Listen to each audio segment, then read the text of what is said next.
Hello everyone, welcome back to my channel Shiksha competition UGC NET Hindi PYQ series में।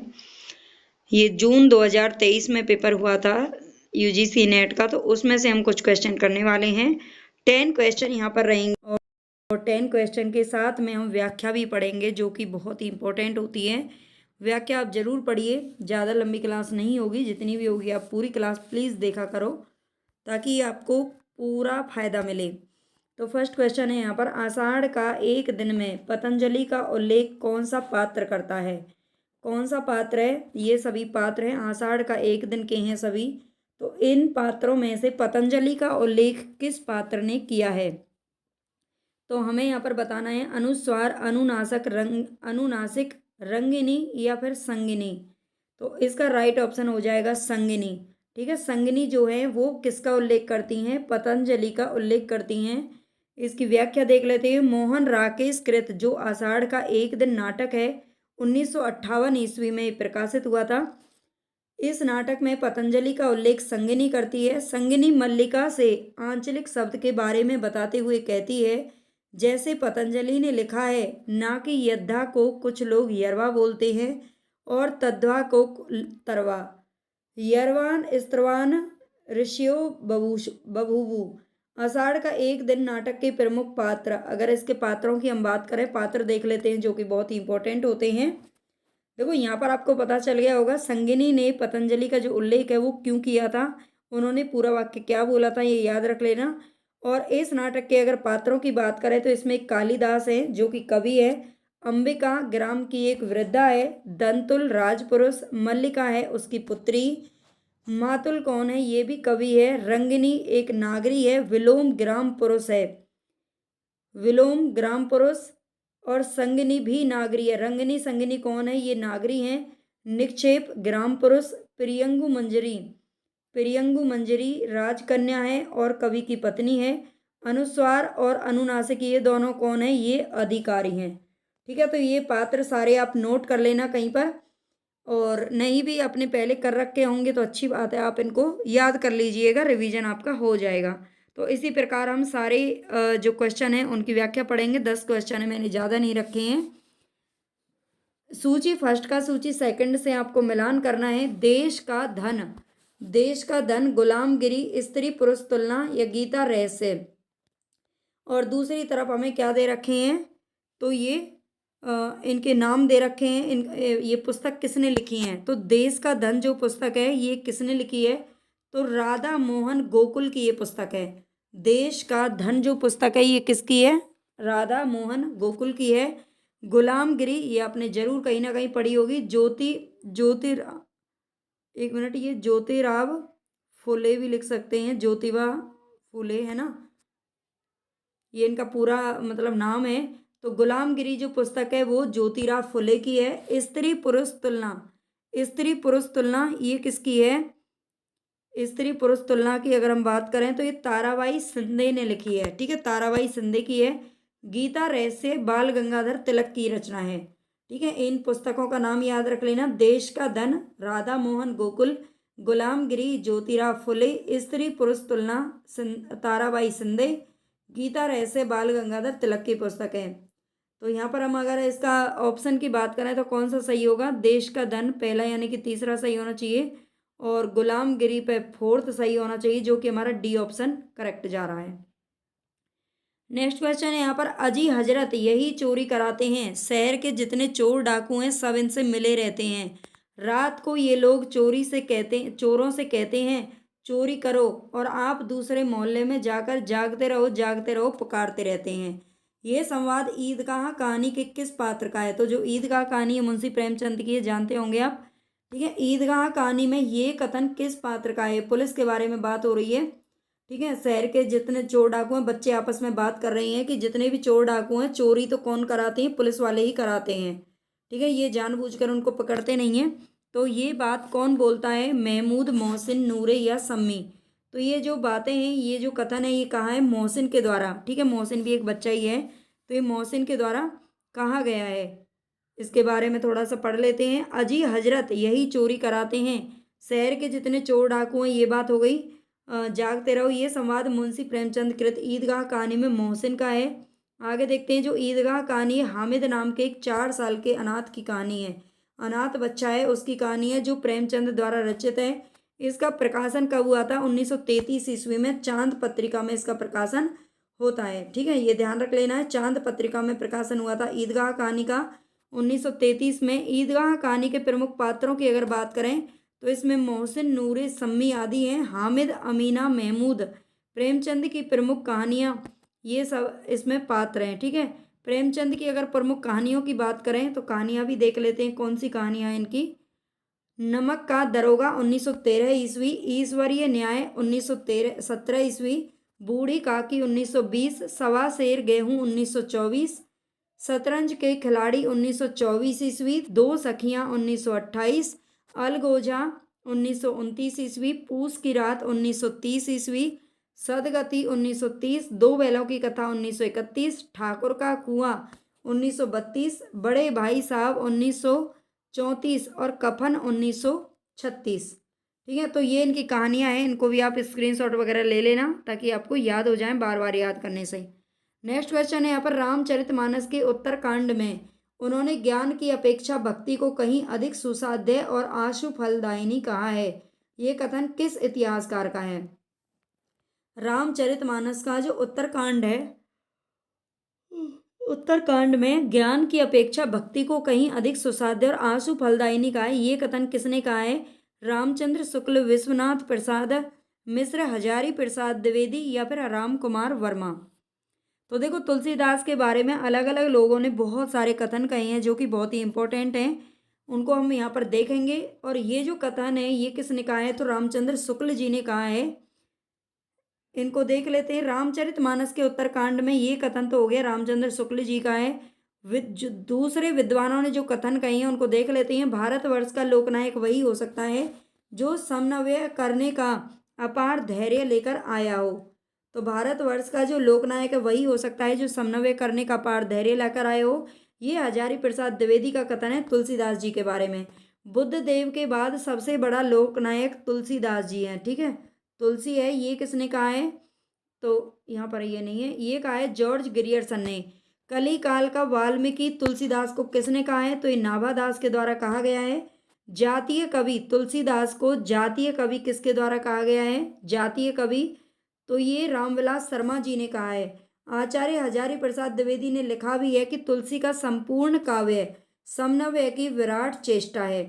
ठीक है, तुलसी का संपूर्ण जो काव्य है वो समन्वय की विराट चेष्टा है, ये आचार्य हजारी प्रसाद द्विवेदी ने लिखा भी है। नेक्स्ट जो क्वेश्चन है वो है अंधेरे में। अंधेरे में कविता, ये मुक्तिबोध की कविता है, लंबी कविता है। इस कविता में पागल द्वारा गाए गए गान की पंक्तियां कौन सी हैं? पागल द्वारा गाए गए गान की पंक्तियां बतानी है यहाँ पर, कौन सी हैं? मर गया देश अरे जीवित रह गए तुम, मर गया देश अरे जीवित रह गए तुम, जन मन करुणा सी माँ को हंकाल दिया। क्या कह रहा है? जन मन करुणा सी माँ को हंकाल दिया, स्वार्थों के पहाड़ खड़े कर लिए, विवेक को मार डाला, तर्क की जवान बंद कर दी, अब तक क्या किया जीवन क्या जिया। तो यहाँ पर हम देखेंगे कि इसका जो ए ऑप्शन है वो करेक्ट है। अब इसमें देख लेते हैं। मर गया देश अरे जीवित रह गए तुम, ये पागल के द्वारा गाया गया है। जन मन करुणा सी माँ को हंकाल दिया, और अब तक क्या किया जीवन क्या जिया, इसमें ई वाला हमारा सही है। ठीक है,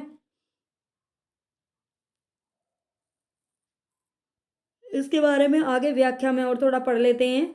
मुक्तिबोध द्वारा रचित जो अंधेरे में कविता है, इसके चौथे खंड के तीसरे बंद में, ठीक है, चौथे खंड के तीसरे बंद में वह को सिरफिरा पागल की संज्ञा दी गई है। जो उस कविता में वह शब्द आया है उसको सिरफिरे पागल की संज्ञा दी गई है, जो मध्यवर्गीय बुद्धिजीवियों के साथ ही मैं को अपनी निसंगता और आत्मलीनता के लिए धिक्कारता हुआ करुणापूर्ण रसाल गीत गाता है। ओ मेरे आदर्शवादी मन, ओ मेरे सिद्धांतवादी मन, अब तक क्या किया जीवन क्या जिया, ज्यादा लिया और दिया बहुत बहुत कम, मर गया देश अरे जीवित रह गए तुम, जन मन करुणा सी माँ को हंकाल दिया। तो इसलिए ये कथन इसमें आए हैं, 3 कथन, ये देख लेना। आगे दे रखा है इसमें, अंधेरे में जो कविता है अंधेरे में कविता मुक्तिबोध ने आशंका के दीप शीर्षक से 1957 ईस्वी में लिखना प्रारंभ किया था, जो कि 1962 ईस्वी में कल्पना पत्रिका में इसी शीर्षक से प्रकाशित हुई थी। ठीक है, अंधेरे में नाम इसका बाद में रखा गया था, पहले इसका नाम था आशंका के द्वीप। ठीक है, और बाद में 1964 में इनके काव्य संग्रह चांद का मुंह टेढ़ा है में ये प्रकाशित हुई थी अंधेरे में नाम से। ठीक है, सूची फर्स्ट को सूची सेकंड से मिलान करना है। कृपी, किन्नी, जमुना बहन और कल्याणी। तो यहाँ पर जो पात्र दे रखे हैं ये किस नाटक से लिए गए हैं, किस नाटक के हैं, उपन्यास के हैं, तो इनको हमें देखना है। देखो कृपी जो है, कृपी का आपको पता होगा, ये कृपी इसमें आती है द्रोण, एक और द्रोणाचार्य में, द्रोणाचार्य की जो पत्नी है उसका नाम है कृपी। ठीक है, द्रोणाचार्य की पत्नी का। और किन्नी की अगर हम बात करें तो किन्नी किस में आती है, आधे अधूरे नाटक में है, जो कि मोहन राकेश का है। जमुना बहन किस में आती है, महाभोज में आती है। और कल्याणी आती है चंद्रगुप्त में।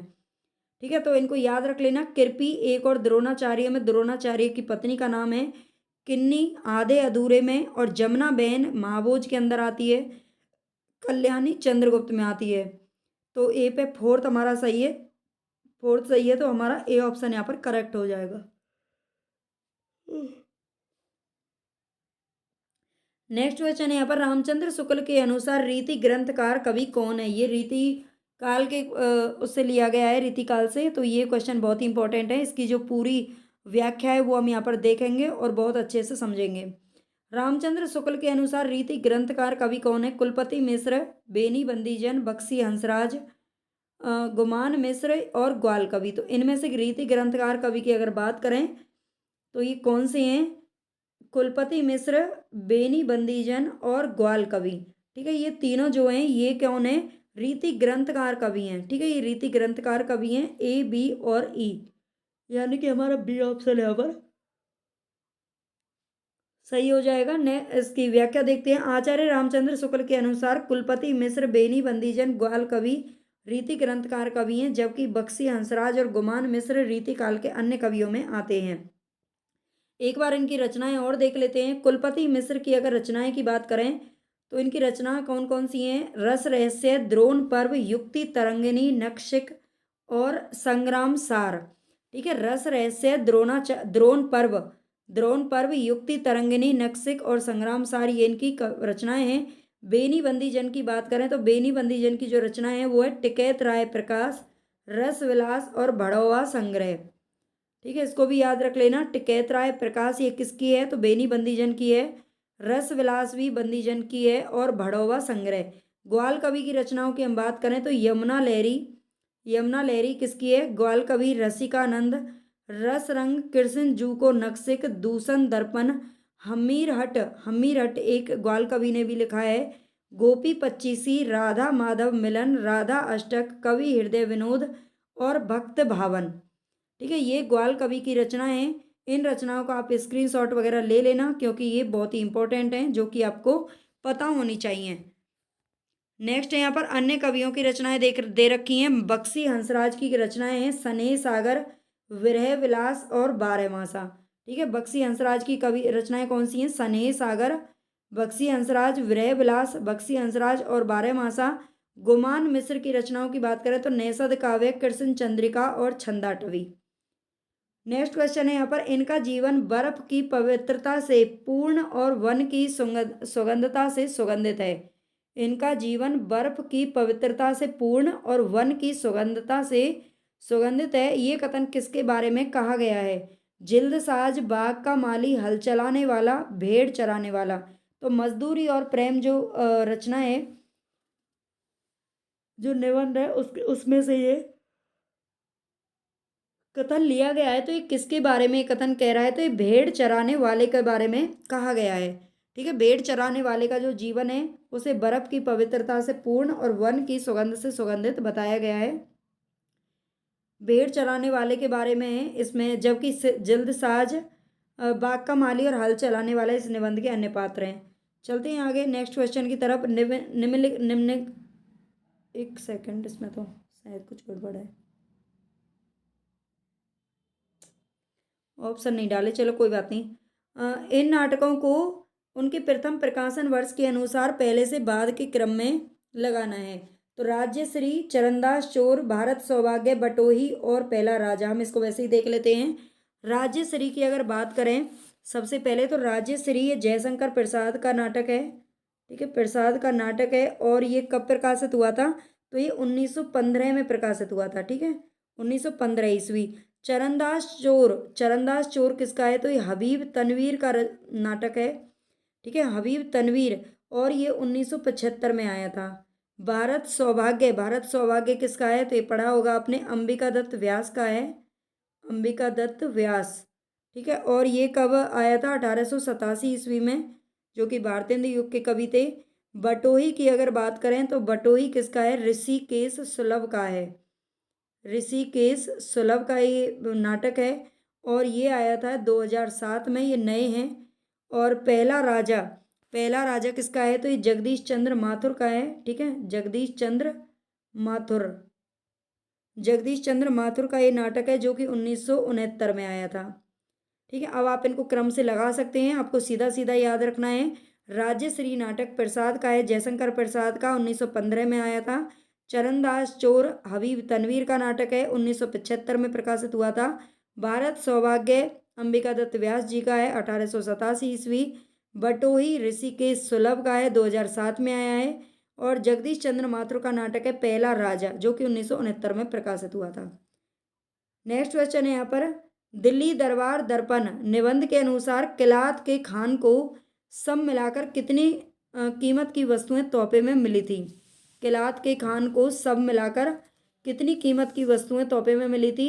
20,000 रुपये, 25,000, 30,000 या 35,000। तो PYQ है, ये भी पूछा गया है क्वेश्चन, ये याद रख लेना, ठीक है। किलात के खान को सब मिलाकर के कितनी कीमत की वस्तुएं तोहफे में मिली थी?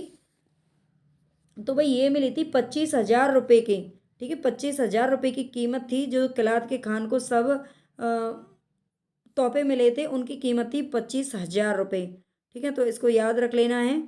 आगे देखते हैं इसके बारे में थोड़ा सा। भारतेंदु हरिश्चंद्र कृत जो दिल्ली दरबार दर्पण है, 1877 ईस्वी में प्रकाशित हुआ था।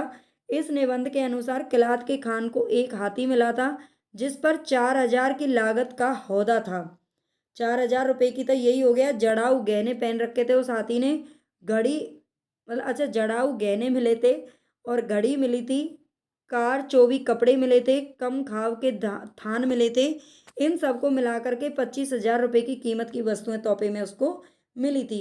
भारतेंदु के अगर प्रमुख निबंधों की बात करें तो कश्मीर कुसुम, कश्मीर कुसुम, काल चक्र, बादशाह दर्पण, लेवी प्राण लेवी, तदीय सर्वसभ, भ्रूण हत्या, काशी, मणिकर्णिका, भारतवर्षोन्नति कैसे हो सकती है, ये सारे जो निबंध है वो भारतेंदु जी के हैं। तो यहाँ पर हमारे 10 क्वेश्चन हैं। आई होप आपको ये पसंद आएंगे, आपके लिए यूजफुल जरूर रहेगी क्लास। आपको अगर क्लास पसंद आई हो तो प्लीज़ लाइक ज़रूर किया करो। एक लाइक में आपका कुछ नहीं जाता है, एक बटन दबाना पड़ता है, पता नहीं इतना कंजूसी क्यों करते हैं। तो एक लाइक, सब्सक्राइब और शेयर जरूर कर दिया करो। Okay, take care.